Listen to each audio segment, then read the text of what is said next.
Bueno, pues buenas tardes a todos. Aquí estamos. Mira, parece que es otro el título, ¿verdad? Habíamos dicho uno y ahora tenemos otro. ¿Qué ha pasado aquí? Bueno, en realidad es que todo esto empezó cuando la semana pasada nos comunicaron que venía la exposición que no habíamos podido ver en la Plaza de Colón el día 27 o 28 de septiembre y enseguida pensamos que sería bueno añadir es que me cuesta decir añadir porque es que la exposición ya en sí no hace falta añadir absolutamente nada más, pero habíamos pensado y qué es lo que había detrás de los datos a los que hace referencia la exposición, ¿no? Pues sí, y entonces el tema es que las preguntas que nos hacíamos eran si detrás de un santo podía haber un líder, ¿verdad? Y por eso el título es Las competencias de un líder, ver hasta qué punto las competencias de liderazgo son las que son y están y de qué modo en alguien que, siendo contemporáneo nuestro, pues ha sido ya subido a los altares, ¿verdad?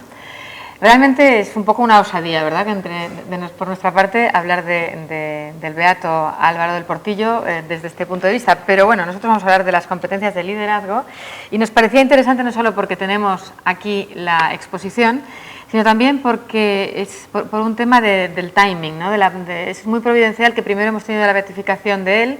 Estamos en el 20 aniversario de la familia, que primero empezó Juan Pablo II y también la ONU, ¿verdad? Y al tiempo, dentro de otra semana más, beatifican a Pablo VI, otro de los que ha sido un gran garante de la familia desde todos los tiempos, ¿no? Bueno, y una de las cosas que nos preguntábamos era, igual algunos tenéis la imagen grabada de el Papa Juan Pablo II yendo a rezar delante de los restos de don Álvaro. Y dices, ¿qué tiene este santo o esta persona que un Papa se arrodilla, ¿no?, a rezar delante de él? Y al preparar un poco la sesión también pensábamos, bueno, los datos, cuando oímos al historiador y comisario de la exposición, decía, bueno, es que los datos son algo como frío, que dicen, ¿no?, cosas, y el dato o la exposición en sí a lo que invita es a las personas que la visitan a interpretar lo que están, bueno, como comprobando, ¿no?, los datos que se exponen. Y en esta comprobación sí que veíamos y decíamos, bueno, ¿detrás de un santo puede haber un líder? Era una de las preguntas que nos formulábamos. Decías, ¿puede haber un líder detrás de un santo? Muchas personas pues, a lo mejor pueden pensar que no lo hay, ¿no? Y si puede ser un líder, ¿quién está a la sombra de una persona? Dices, ¿cómo una persona que ha estado toda su vida a la sombra de otro santo, de Escrivá de Balaguer, dices cómo una persona de estas características puede ser líder o es un líder?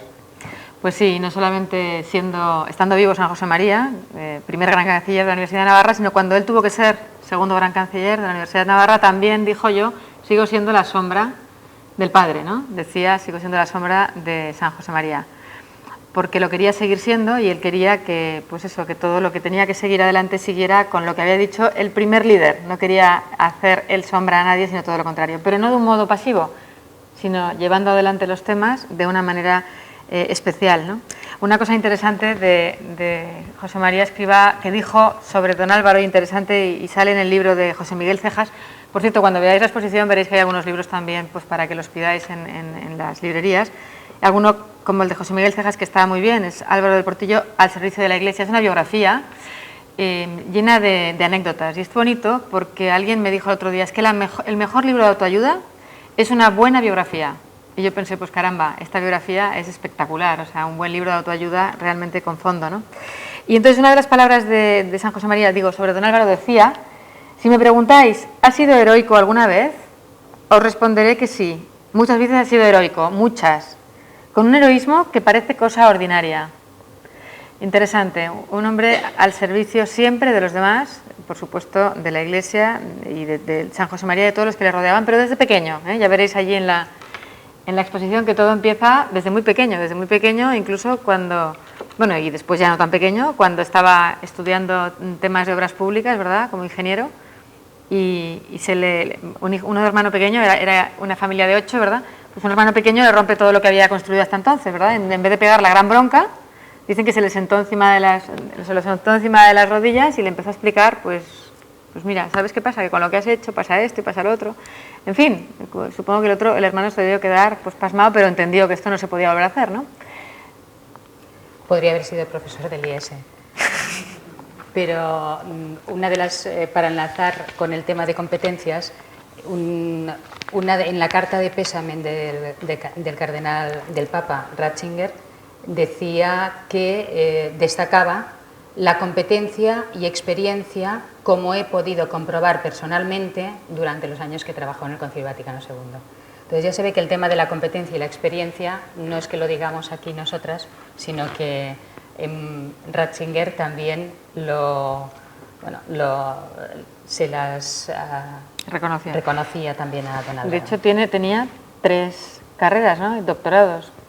3 carreras, doctorados, pero y encima se pensaba que no tenía como muchas cualidades como para sacar adelante una obra de la magnitud que luego desarrolló, ¿no? Uh-huh. Bueno, pues vamos a ir viendo, ¿no? O sea, es bonito cuando empieza la exposición ver que la primera infografía es una historia en la historia. Y es bonito porque recuerda, ¿no? Que... Bueno, una de las cosas que pensábamos, ¿no? que estábamos comentando antes, era que que tiene que ver los datos con la santidad, ¿no? Y como una historia dentro de una historia, sí que al final dices cómo la puedo como ver, interpretar, cómo la puedo explicar, ¿no? Es verdad que una manera fría es a través de los datos, y esa es una manera tangible.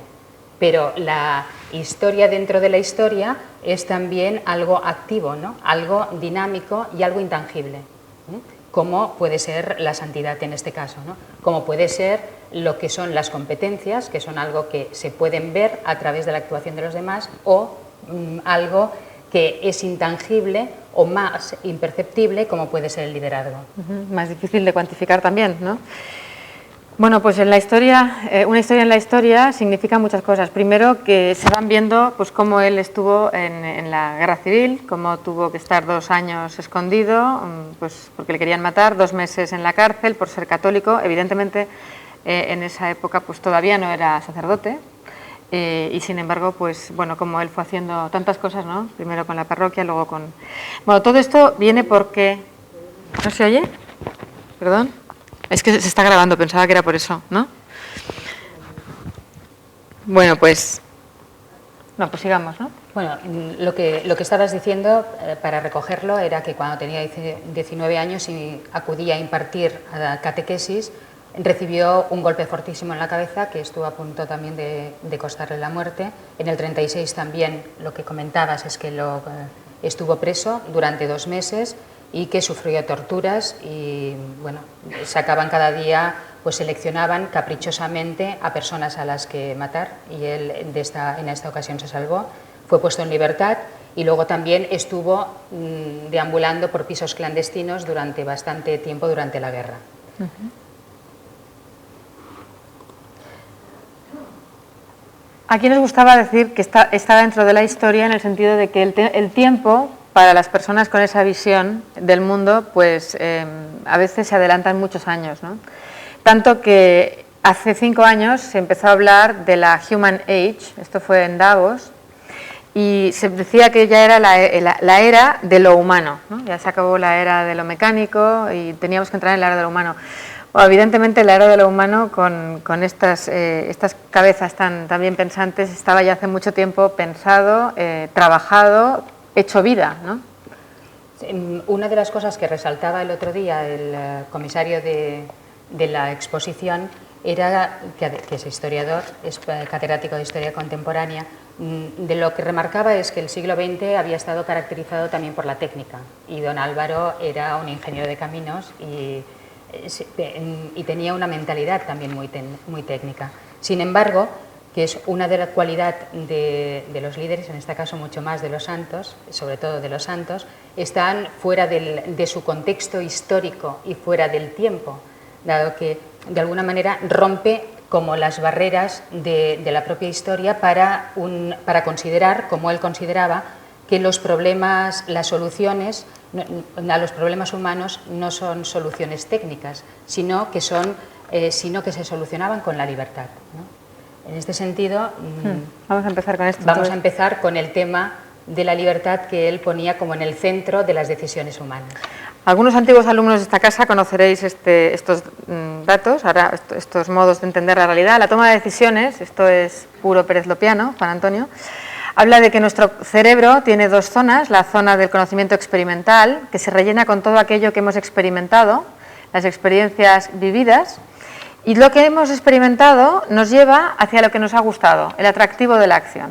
Yo siempre pongo el ejemplo de los bombones, pero otro lo podrá poner de la cerveza. ¿Dónde me lleva? Pues me lleva a comerme los bombones. Eso se llama motivación espontánea y directamente, si no hago nada por frenar, pues me los como todos seguidos, ¿no? Después tenemos otra parte del cerebro que solamente se pone en marcha si queremos, que es la parte de los conocimientos abstractos. Todo aquello que nos ha venido porque nos lo han explicado, porque nos lo han dicho, porque lo hemos leído, pero no lo hemos vivenciado, no lo hemos vivido, ¿no? Los conocimientos abstractos son los que nos llevan a poder razonar y poder ver qué conviene en cada caso, la conveniencia de la acción. Perdona, lo que intentabas antes explicar con la anécdota de don Álvaro cuando le explicaba a su hermano por qué no debería hacer lo que hizo, ¿no? Exacto, o sea, ahí tuvo que frenar seguramente su motivación espontánea, que debía ser, pues decir, bueno, ya, pegar la bronca sin querer. En cambio, puedes poner en marcha una motivación distinta hacia lo que conviene, pero es más racional, ya no es tan espontánea, no es tan emocional. Pero para ello, ahora viene lo de la libertad, para ello requerimos de la libertad, hay que poner en marcha la libertad. Y para ponerla en marcha hacen falta dos realidades, que Juan Antonio llamaba racionalidad y virtualidad. La racionalidad significa poner en marcha la cabeza para pensar qué es lo que conviene aquí. Una vez hemos dado este paso, ya hemos frenado algo, la motivación espontánea para comerme todos los bombones, y estoy frenando y voy a tomarme solo quizá 3 o 4, ¿no? Cuando lo he visto, claro que esto es lo que sería bueno, luego resulta que tengo que tener virtualidad, los musculitos suficientes para frenar del todo la motivación espontánea y comerme solo esos 3 o 4, y no los 10 o 12, ¿no? Entonces, esto, en el caso de un líder, es constantemente lo que tiene que ir haciendo para realmente no ser esclavo de las pasiones, ni de lo que me apetece, ni de las, en fin, de lo que sale en un primum primi, sino hacer lo que en cada caso conviene para el bien de todos, de la persona misma, de los demás, del equipo, de la empresa y de la sociedad. ¿Y cómo se puede hacer esto? ¿Cómo se puede hacer esto? ¿Tantas cosas en el día a día? En el día a día, justo cada vez que hay un problema, un conflicto entre lo que me apetece y lo que conviene, pensemos qué conviene y hagamos ejercicio. ¿Cómo se consigue esto para cambiar cualquier tipo de hábito, verdad? Lo primero es la información. Conocer que existen hábitos, competencias, que ahora vamos a ver, y que existen competencias que tienen efectos, y ahora viene la formación, que tienen efectos mejores que los que seguramente estamos usando cuando no ponemos la cabeza. Y entonces, después de tener la información y la formación, tendríamos que hacer entrenamiento, que es lo que digo, en el día a día, entrenarnos en poner cabeza, racionalidad, y en usar la virtualidad, ir poniendo cada vez más musculito de frenar lo que me apetece en cada momento. Pero eso solamente cuando estén en contra, porque no siempre están en contra las cosas que me apetecen con las que convienen. Muchas veces al final pues acaban gustándonos las cosas que convienen, ¿no? También. Pero hay que hacer el esfuerzo hasta que esto coincide. Es como un corredor de fondo, ¿no?, que se va preparando cada día para una determinada para la carrera, ¿no? Perdón, quería ir para atrás. ¿Vas para atrás? Sí, voy para pues, atrás. Esto. Muy bien. Bueno, y entonces enlazábamos con una de las de los puntos también de la exposición, ¿no? En la exposición, una de las cosas que se ponen de relieve es que lo que le importaba a don Álvaro era la persona, uno, ¿no? Uno, cada uno en particular, ¿no? Y esto nos parecía que la imagen que hemos puesto era bastante elocuente, ¿no? Porque una gota de agua, es verdad que en un océano a lo mejor no hace nada, uno le puede parecer que eso es absolutamente, no tiene relevancia, pero sí que es verdad que esa persona impacta y el radio hacia donde lleva es inmenso, puede ser inmenso, ¿no? Pues sí, el cada uno importa significa que además cada uno impacta. O sea, cada uno me importa porque es una persona, pero también cada uno impacta con sus decisiones y cada decisión al final es esos círculos concéntricos que van llegando pues hasta lo más lejano y a veces imposible de percatar ni de imaginar, ¿no? No, y esto decíamos también que era para bien o para mal. Así es. Entonces ahí interesa saber quién es líder y quién impacta en positivo y va construyendo, y quién es anti-líder, porque impacta en negativo y está siendo tóxico para los lugares en los que está tomando decisiones, sea la empresa, sea la familia, sea la sociedad. Entonces, cosas que tenéis algunos también ya en la cabeza, pero hay que recordar. Todo esto, cuando eres líder, según se habla en la sociedad, el líder es el que tiene autoridad, entre comillas, el que tiene autoridad quiere decir el que tiene poder. Se confunde potestas y autoritas y se dice que los líderes de esta empresa, y yo siempre digo, ¿dónde están? Si no los encuentro, ¿quiénes son los líderes? No, quiere decir los que tienen poder. Ah, no es lo mismo. El tema es que te vas jugando el liderazgo en la capacidad de usar bien el poder o usarlo mal. Antes de conocer a las personas, uno entra en la empresa como directivo y parece que hay una cierta confianza en las intenciones y en las capacidades porque esperas que haya sido elegido con suficientes criterios y con suficiente filtro. Pero el tema viene después, o sea, aquí te dan una cierta autoridad previa, una autoridad moral, de que si te han elegido será por algo. Pero es a posteriori cuando te juegas en el día a día del uso del poder, cuando te juegas la autoridad. Es decir, que la gente haga la extra mile, los máximos, o se quede en los mínimos. Cuando usas de modo correcto el poder, de modo ejemplar, cuando eres el primero que se pone a trabajar, cuando eres el primero que sabe hacer las cosas como il faut, pues vas ganando en ejemplaridad, vas ganando en autoridad. Cuando tomas decisiones correctas. Y la confianza con la persona que interactúa se va haciendo cada vez más fuerte. Ahí hay una tirita. La tirita ha venido antes, sí. Bueno, la tirita. Cuando hay un uso incorrecto del poder, perdemos la autoridad, perdemos ese plus que van a hacer las personas porque confían en nosotros. Y eso pasa cuando abusamos del poder, un uso abusivo, un uso inútil, cuando simplemente estamos empequeñeciendo los grados de libertad que tiene la gente en su puesto de trabajo para decidir. O sea, a veces nos ponemos en que esto tiene que ser de color verde, pues déjale, que más da que sea verde, azul o amarillo, ¿no? Y el no usarlo, ¿no? El no usarlo es, la falta de uso es también una manera espectacular de perder a toneladas autoridad moral, porque el poder lo tenemos para usarlo cuando sea necesario, evidentemente, ¿no? Sería un poco el buenismo, ¿no? El buenismo. No querer enfrentarse, por no hacer daño a otra persona, dejarle que a lo mejor haga una cosa mal, ¿no? Bueno, y entonces esto con relación al Beato Álvaro, ¿verdad? Decíamos que una persona con un poder enorme, porque tenía pues 60.000 personas como miembros del Opus Dei ahí con él, ¿no? Esto cuando ya está siendo el gran canciller de la Universidad de Navarra, el prelado del Opus Dei, en fin, es mucho y empieza a crecer, con su poder, usándolo bien, empieza a crecer la autoridad de manera exponencial, porque además ya había crecido antes de tener el poder, es la influencia, es la capacidad de influir, la tenía mucho antes, pero luego sigue creciendo porque el poder lo usa bien y lo usa justamente y sin abusar de ello, ¿no? En la etapa en la que trabajó para el Concilio Vaticano II tuvo ocasión de haber podido también subir y tener cargos de mucha más entidad y más reconocidos, y lo rechazó siempre. Por cierto, ¿y qué hacía en el concilio? En el concilio estaba pues, en diferentes... Me lo dices a mí como experta del concilio. Muy bien. Participaba en varias comisiones, en alguna como secretario, y realmente compaginaba, que esto también demuestra la laboriosidad y la gestión del tiempo, que luego hablaremos, ¿no? Y del sacrificio de compatibilizar el puesto que tenía y todo el trabajo que tenía como secretario general del Opus Dei, más todo el tiempo de dedicación a las labores que le encomendaron en el Vaticano. Bueno, entonces decíamos que la autoridad se gana, tú adelantabas un poquito el tema, por la confianza generada en la toma de decisiones entre dos personas, ¿verdad? Entre A y B, cada vez que A hace alguna cosa o pide alguna cosa a B y B reacciona a esa acción, la acción y reacción, en esa interacción se genera una relación de mayor confianza o se rompe la confianza. Entonces, en el caso de el Beato Álvaro, cada vez que había relaciones con él, con cualquiera de las personas que le rodeaban, cada vez que había algún tipo de interacción, la relación de confianza crecía y crecía y crecía, y se hizo una maroma enorme con todos. Y aquí me gustaría comentar que precisamente la diferencia entre un líder, que luego veremos, ¿no? Un líder, hay muchos líderes, pero un líder como él, que además es santo, no es líder porque sea santo, ni santo porque sea líder, en fin, no sé cómo decirlo, es otra dimensión, pero en cualquier caso, cuando él empezaba a actuar con otras personas y algunas de las personas no le reaccionaban bien, pues lo que nos pasa a nosotros es que perdemos la confianza, se rompe la relación y chao, y cuanto más lejos mejor, no quiero que me intoxiques, ¿no?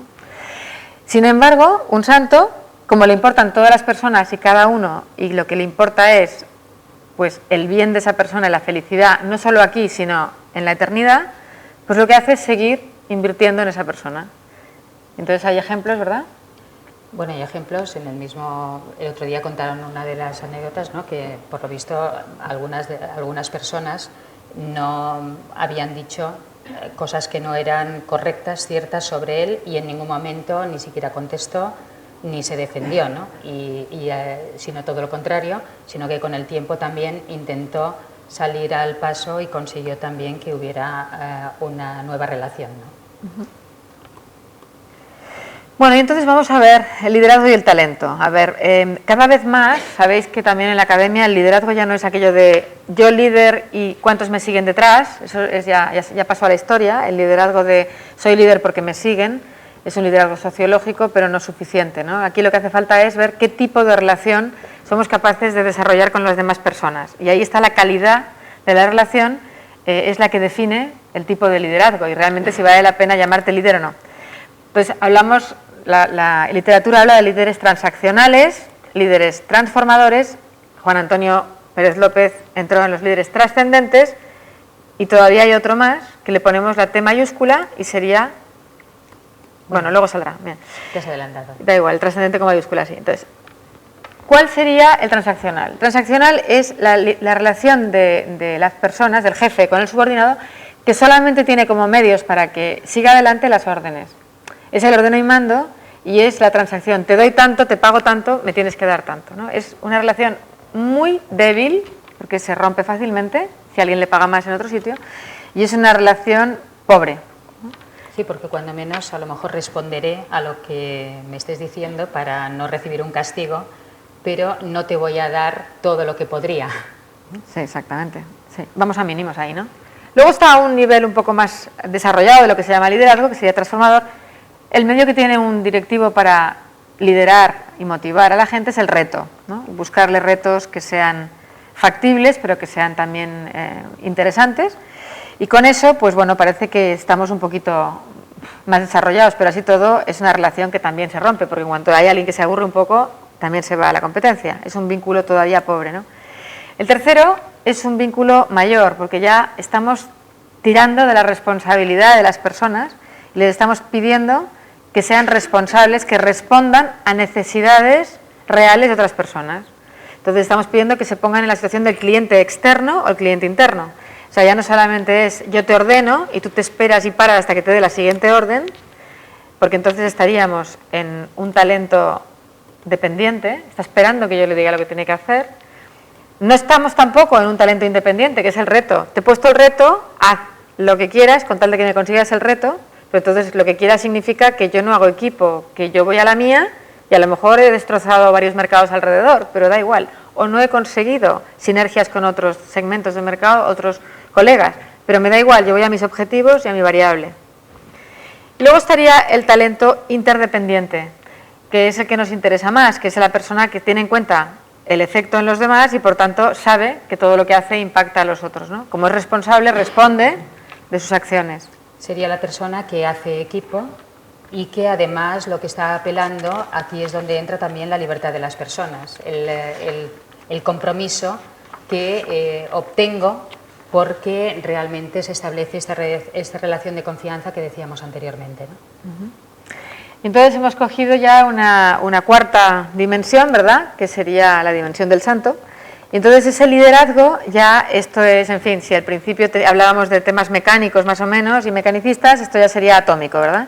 Que sería el liderazgo trascendente con mayúsculas, ¿no? No es que el primero sería que yo trasciendo en el sentido de que yo impacto en los demás, pero trascendente con mayúscula es que yo estoy hablando ya del mundo visto desde la eternidad, esto ya visto desde Dios, ¿no? Por tanto, los medios que tengo cuando estoy en ese mundo, en esa dimensión, pues es el amor. El medio para motivar es querer. Y ese es pues otro juego, que no tienen mucho que ver con los anteriores, porque es un juego del amor con mayúscula también, ¿no? En el caso que comentábamos, ¿no?, de la relación de las personas que en algún momento cuestionaron a don Álvaro, si esa relación no se rompió, el vínculo, el medio, fue a través del amor, ¿no? Porque de la otra manera, incluso con responsabilidad o con órdenes, no se hubiera llegado como a producir esa unión. Seguramente con responsabilidad hubieran tenido que decir adiós muy buenas, ¿no? O hablar. Y finalmente el talento del colaborador, entonces sería lo que llamamos el talento integrador. No sé por qué se ha quedado sin pilas esto, perdón. Sería el talento integrador. ¿Por qué le llamamos integrador? Pues porque integra, une, cohesiona, y se cohesiona, pero es que además es integrador de otros. O sea, el amor es difusivo y entonces sigue desarrollando relaciones de confianza, de relaciones de amistad aristotélica bien entendida con todos los demás miembros del equipo, ¿no? Al final, el otro día, la conclusión a la que llegamos, si teníamos que resumir en una sola palabra lo que era un líder, decíamos que el líder integra, ¿no? Es capaz de integrar a otros en un proyecto común. Integra diversidades, diversidades. Une al final, ¿no? Une, cohesiona, sí. Y lo cotidiano deja huella. Este es un tema de ecología que le gusta mucho a Nuria, como ya sabéis. La huella. Aquí le damos bastantes vueltas porque dices, bueno, lo cotidiano deja huella. O sea, es que todo lo que hacemos, queramos o no, deja una huella para bien o para mal. En las personas, en las cosas, en la naturaleza. No sé si habéis oído muchas veces, pero con esto del sol y del cambio climático, una de las cosas que dicen es que la piel tiene huella, ¿eh? Entonces, si te expones muchísimo al sol, efectivamente van a salirte muchísimas manchas, ¿no? Y tiene memoria, tiene ¿no?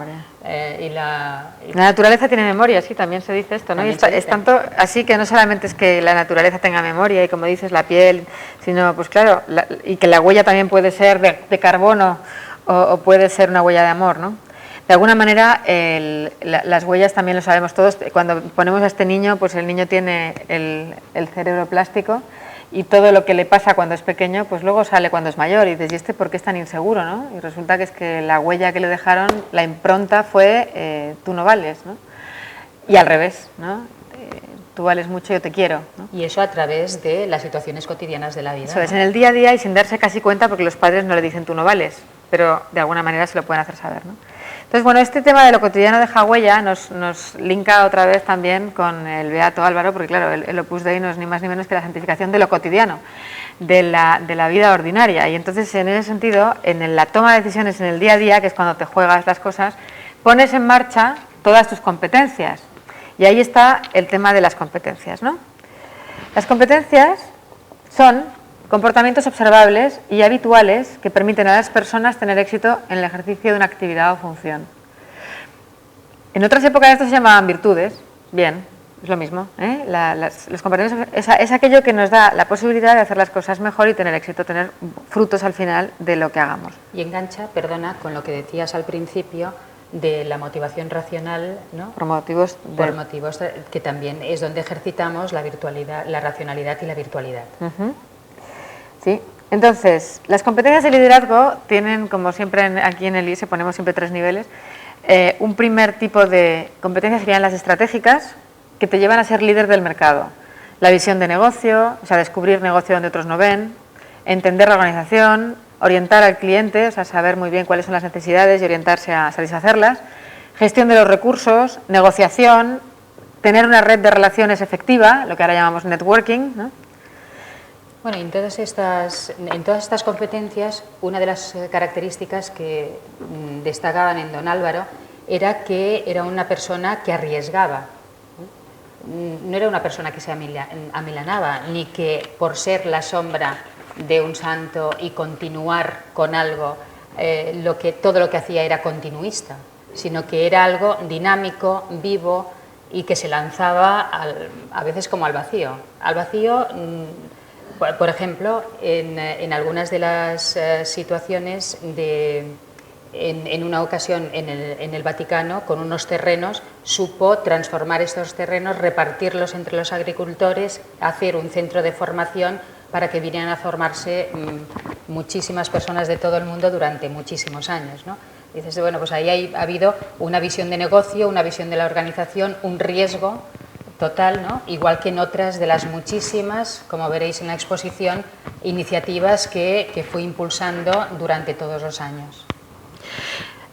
Bueno, también otra cosa sería la visión de negocio que en su caso era claramente ligada a la misión, ¿no?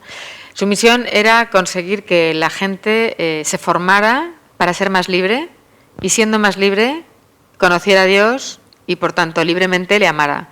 Eso es lo que le lleva a todo lo demás, o sea, lo de las tierras, lo de Arambé, tantísimas cosas que la Universidad de Navarra, que primero había ya fundado San José María y que él sigue haciendo crecer a través de otras universidades en otras partes del mundo. El campus biomédico, sí, o el CIMA de la Universidad de Navarra también, ¿no? Sí, y tantos otros, ¿no? Y todo eso fue porque veía la misión, el para qué, y eso es lo que le llevaba a desarrollar otras competencias.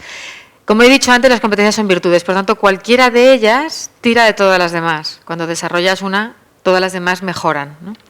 El siguiente grupo de competencias son las que llamamos interpersonales y son las que te llevan a ser un líder social. Tiene que ver con la empatía, la capacidad de ponerte en el lugar del otro, la capacidad de hacer crecer a los demás, hacerles desarrollar sus competencias, que sería el coaching. La comunicación, que es saber comunicar y también saber escuchar. La gestión de los conflictos, delegar y el trabajo en equipo. Y en este caso, yo creo que también... En este caso también hemos comentado durante estos días que preparábamos la sesión mucho en varios aspectos. Uno, por ejemplo, es que don Álvaro no era una persona como muy locuaz. En cambio, comunicaba, transmitía simplemente con su propia imagen, ¿no? Y con lo que estaba diciendo, ¿no?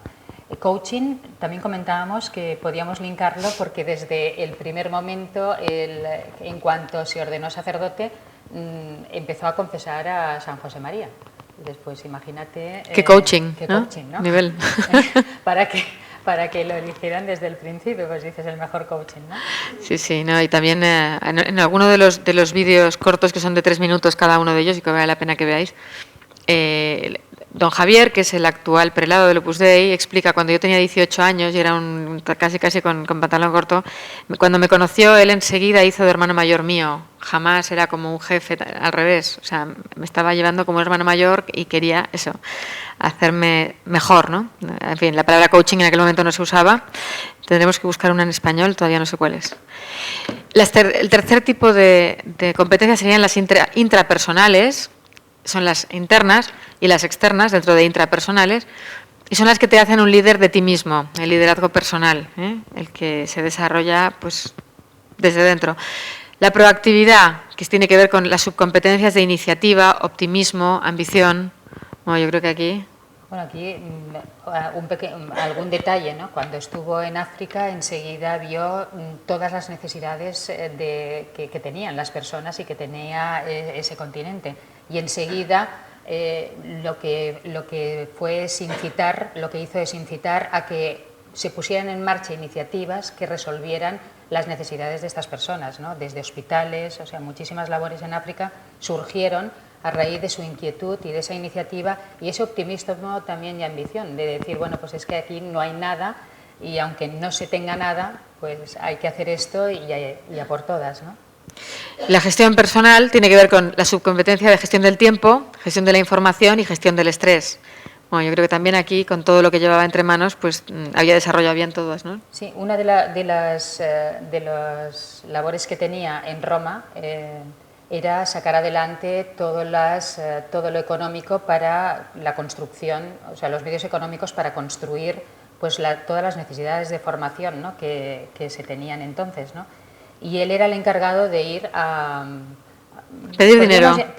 Pedir dinero, podríamos llamar lo del desarrollo corporativo, ¿no? Exacto, ahora está mejor. Pues desarrollo corporativo, dices, pues no es una tarea nada fácil, ¿no? Y a veces se tenía que levantar con el estrés de tener que pagar a los obreros y no tener absolutamente nada. Gestionar este estrés tiene que ser como, en fin, menos que no lo tengamos que hacer, o levantarse con fiebre para hacer estas gestiones, ¿no? También las internas, es la mejora personal, son la autocrítica, el autoconocimiento, el aprendizaje. Y parece que en esto era un maestro, ¿no? Porque se conocía perfectamente sus límites, bueno, y a pesar de ello, pues también aprendía sin parar. Era un hombre humilde, la humildad. La humildad, que el día 27 en la homilía es la palabra que salió más veces repetida y que caracteriza más a don Álvaro, ¿no? Interesante. Debería caracterizar también a un líder. Efectivamente. Un líder es humilde. Humilde. Porque si no, no puede ser líder, aunque parezca una contradicción, ¿eh? Si no sabe lo que no sabe, no podrá liderar. Y no puedes integrar, ¿no? Si no tienes si no tienes capacidad de servir, ¿no? Exacto. Antes decíamos que, ¿cómo era? Si sirves, ¿no? Integras. Y si te sirves, desintegras. Esto es buena, ¿eh?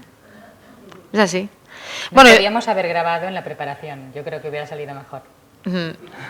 Bueno, y las metacompetencias, que las llamábamos así con Pablo Cardona desde el principio, porque eran el núcleo duro de las competencias, son lo que antes se llamaban virtudes cardinales. La prudencia, la justicia, la fortaleza, templanza. Pero hoy en día a los empresarios no se les puede hablar de virtudes cardinales porque primero no saben de qué va y segundo, si alguien lo sabe dirá, ¿y esta de dónde viene? ¿No? Entonces, mucho mejor hablar de temas que entienden y son toma de decisiones, integridad, autocontrol y equilibrio emocional. Claro, de esto yo creo que el Beato Álvaro tenía de todas, ¿verdad?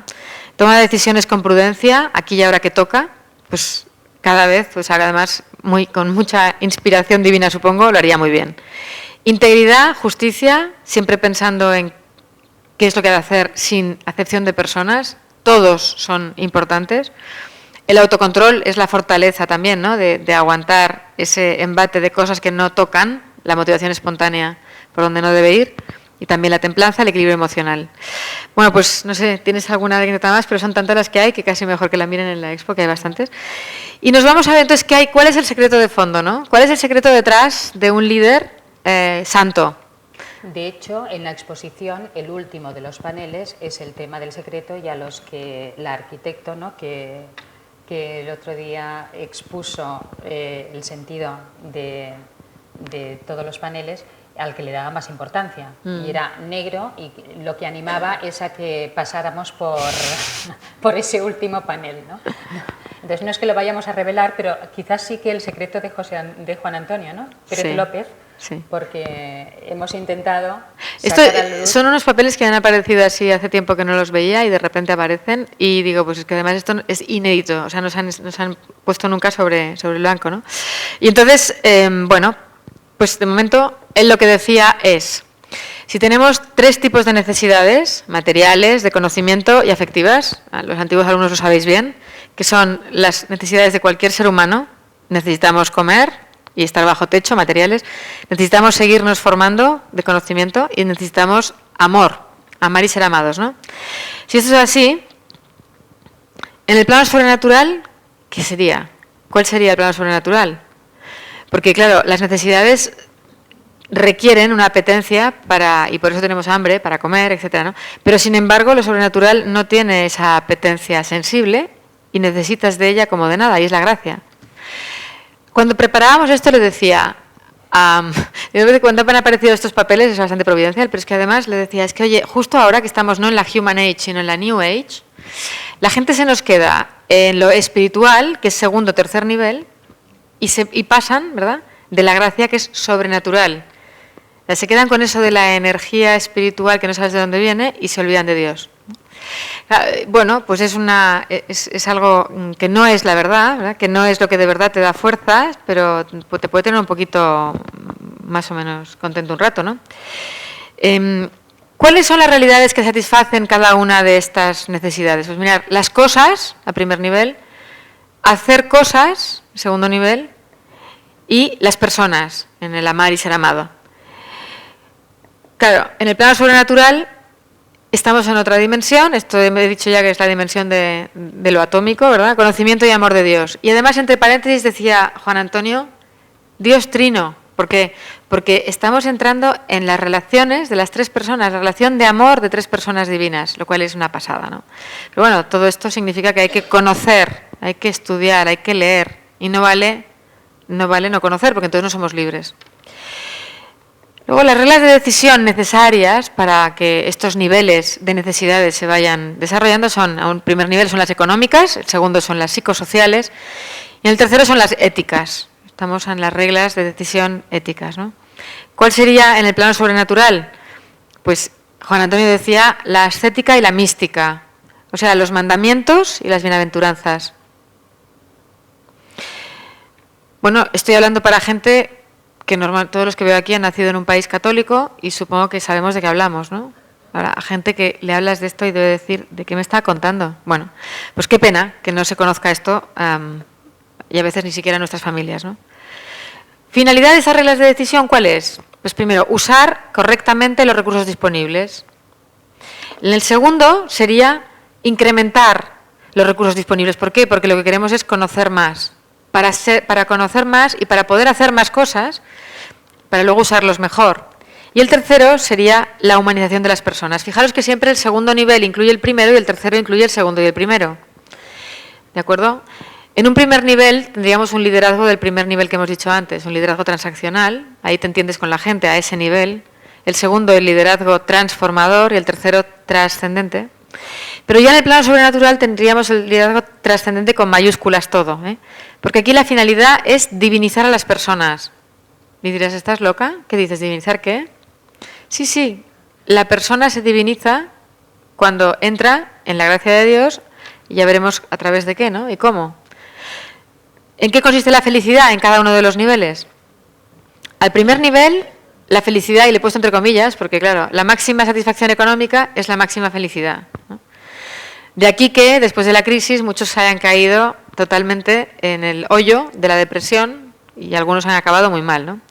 El segundo sería la máxima satisfacción psicológica, ¿no? Pues mira, pasármelo bien, disfrutar con lo que hago. Bueno, y la tercera sería amar a los otros como a uno mismo. Eso es lo que, en el fondo, es una satisfacción de mucho más calado, mucha más profundidad. Son totalmente distintas, ¿eh? Primero, segundo y tercer nivel. Todas son interesantes, pero son muy diferentes. Una te llena, la otra pues te da placer un rato, ¿no? Te lo pasas bien, ¿no? ¿Cuál sería en el plano sobrenatural esto? Pues hay un cambio, ¿eh? Amar a los otros como yo os he amado. Esto ya, palabras mayores. Pero claro, ya no es solo como a mí mismo, sino mucho más. Como Dios me ama a mí. Uf. Yo me puedo amar muy mal. Ya sabéis que a veces pongo lo de la autoestima con los tres niveles, ¿no? Digo, a veces uno se quiere solo por lo extrínseco, ¿eh? Por los reconocimientos que consigo, por el dinero que me dan. Pues vaya manera de amarte, qué poca cosa, ¿no? O me quiero o me amo por lo intrínseco, ¿no? Porque lo paso bien, o porque tengo muchos doctorados, o porque... no. En fin, cualidades de la persona. Al principio, primer nivel sería el dominio de las técnicas. El segundo, las capacidades interpersonales. El tercero, las virtudes morales. Vais viendo que vamos generando, ¿no?, niveles de diferente profundidad. Y finalmente, en lo sobrenatural, estamos hablando de la identificación con Cristo. Claro, es otra dimensión, es otra manera de entender. Por lo tanto, medios para avanzar, arriba, criterios económicos, en lo psicosocial, criterios sociales, en el tercero, criterios éticos, y para avanzar en lo sobrenatural, pues nada más y nada menos que los sacramentos y la oración, no hay otro. Y esto es precisamente el secreto del último panel, aunque hemos desvelado antes de que quizás lo hayáis visto, ¿no? En definitiva, lo que has contado es que un santo solamente tiene el último nivel, el cuarto. No, tiene todos. Vale, ya me gracias. Solo faltaba. ¿Y cómo lo hace? Desarrollando sus competencias. Muy bien. Cada día y cada vez que pueda, cuando estén en contradicción los motivos, las motivaciones espontáneas y racional, pues ver cuál es la que tiene que madurar más a través de la libertad, ¿no? No, realmente Juan Antonio... Era potente. Era potente. Todas son sus teorías aplicadas al santo. Bueno, pues con esto ya vamos a acabar. Ya veis, el secreto es estar en manos de Dios. Una de las fotos que vais a ver ahí fuera, grande, ya seguramente la habéis visto, es un niño que le faltan unos cuantos dientes, como esta casi, y que está, no se ven mucho, pero está cogido de las manos de sus padres, ¿no? Y es lo bonito, uno cuando está en manos de su padre y sabe, tiene la seguridad de que está muy bien agarrado y se puede soltar, ¿no? Esto me recuerda a Maruja Moragas, que algunos la conocéis, cuando decía, no, yo es que cuando he redescubierto lo que es ser católico, es que me ha parecido que es un chollo impresionante. Porque tú te vas delante, te dejas que delante de la moto vaya él, tú te pones detrás, te da el viento y ala, a dejarte guiar, ¿no? Bueno, pues eso significa ya tener otro tipo de competencias, que serían otro tipo de virtudes, ya las de fe, esperanza y caridad, ¿no? Que esas son otro tipo de virtudes, que son las que se desarrollan, pues, a través del día a día. Hemos dicho que lo vamos a hacer, o sea, desarrollar las competencias es la manera en la que vamos desarrollando liderazgos de los 3 niveles, ¿no? Entonces, bueno, pues las del santo este, entre otras, Bueno, ¿no? hemos destacado, pues puede haber muchas: integridad, optimismo, iniciativa, empatía. Gestión del tiempo, ambición, autoconocimiento, toma de decisiones, gestión del estrés. Son muchas de las competencias que hemos ido desgranando y que podréis ir reconociendo a través de los paneles.